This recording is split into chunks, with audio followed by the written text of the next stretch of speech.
Hey, have you really, really screwed up with money?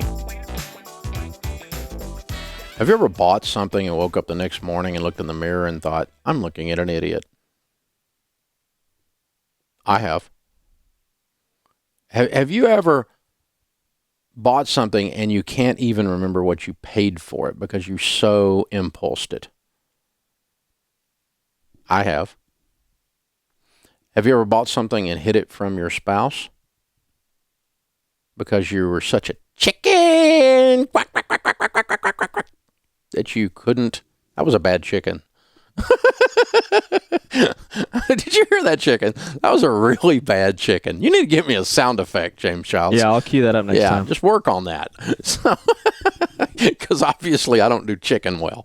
But I mean, your chicken, Brock. That's a chicken? There we go. Brock, Brock. There we go. All right, that's better. I don't know where I got that other one, but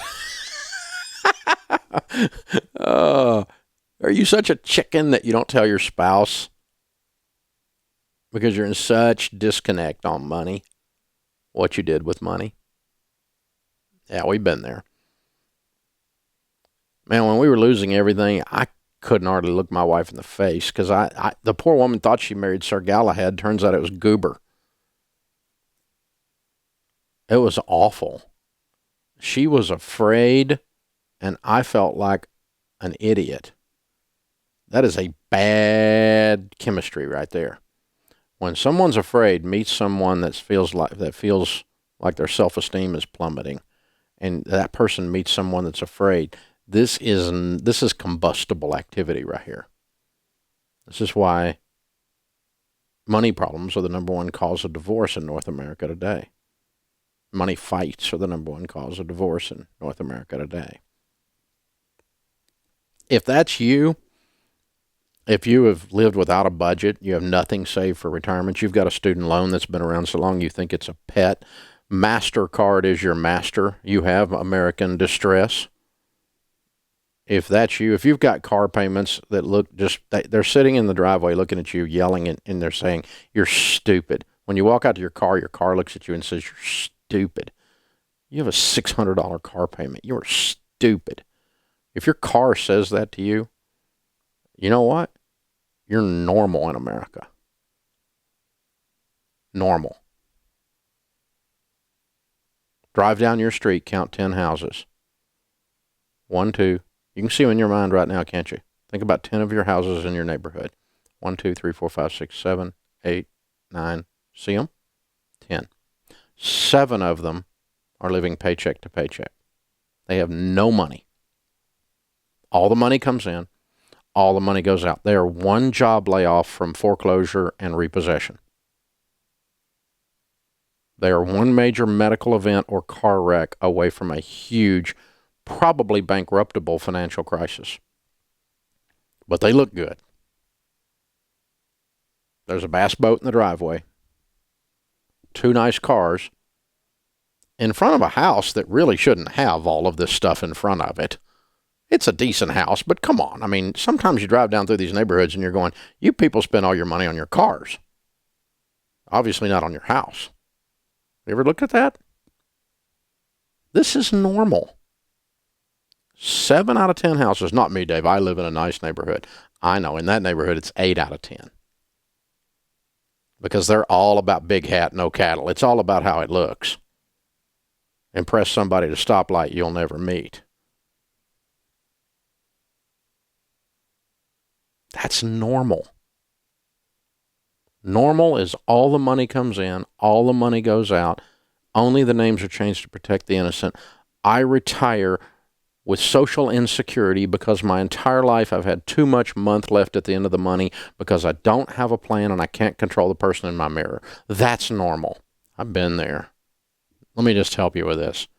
In case you hadn't said it out loud, since I was there and I've got a PhD in stupid, I know what it looks like. I've got a PhD in DUMB.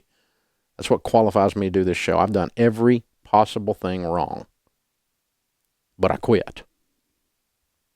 Let me help you with this. I remember normal. It was a long time ago, but I still remember the fear creeping from my stomach up into my throat. I still still remember sitting down to do the checkbook, and there's that sweat on the upper lip because I'm in overdraft again. I still remember that sense of being a failure. But it was all behind closed doors. The bushes are trimmed out front. The car is shiny sitting in the driveway. It was a picture that looked good, but it was a facade. It was fake. It was like when we visited Universal Studios a few years ago and we got to go on the movie lot and we walked down the street of this beautiful homes that were built for the camera, only they weren't really houses. They were just the fronts of houses. So when you went through the back door, there was nothing there, or the front door. It was all for the camera lens. People live their lives all for the camera lens, all what other people see, for the optics of what your friends and your neighbors and your relatives see. That it gives the appearance of being successful. And the dirty little secret is normal is broke in America. If you're normal, you're broke.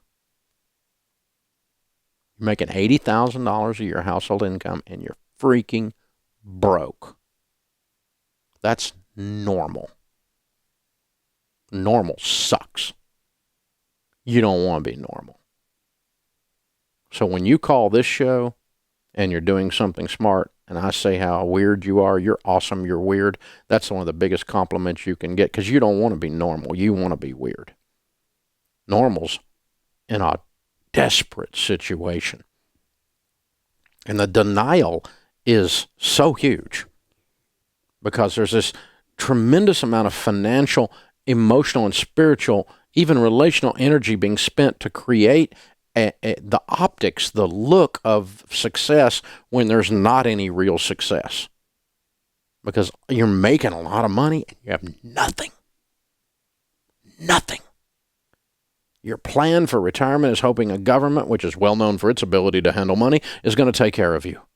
That's just plain stupid. And all of us have done it. Man, it is time to stop, America. We are so past time for a renaissance in the art of personal finance that it is unbelievable.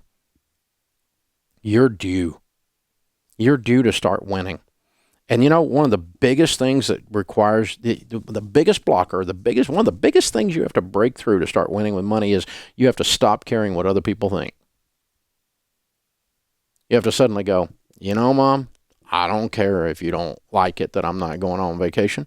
I'm broke. And we're getting out of this mess. You know, my friend, I'd love to go out to dinner with you, but we are broke. And we are getting out of this mess. You know, a person at the stoplight looking at my old car, you can just look at my old car. I am driving it with pride, baby. Because I am getting out of debt. I'm getting out of debt so that I can use my most powerful wealth-building tool, which is my income, to build wealth and live the life I want to live and drive what I want to drive and be outrageously generous in the process. But you can't be outrageously generous or live the life you want to live when all you're doing is spending your money trying to give the appearance of success when in reality you're an abject failure at what you're doing. And yeah, I'm talking to you. You look good, and you're a little bit arrogant about it, some of you. You're a little bit prideful. You throw your shoulders back and talk about how wise you are to use your credit cards for airline miles. And I think to myself, there's another moron. Because I've been that moron. I know what a moron looks like. I've looked at him in the mirror. It's time to stop. It's time to stop and change directions. Right now. That is what this show is about. It's about helping you get on a path that causes you to really win, not just fight and scrap to give the optics, to give the look of winning, when in reality normal sucks and you're just normal. Don't be normal anymore. Today's the day to turn towards weirdness. This is the Dave Ramsey Show. Hey guys, thanks for watching. If you enjoyed this video, click the subscribe button to get the latest content and check out these other great clips from the show. You can do this. You know, that really is the message. Whether you've got $270,000 in student loan debt or $27,000, whether you've got a $50,000 income or a $500,000 income,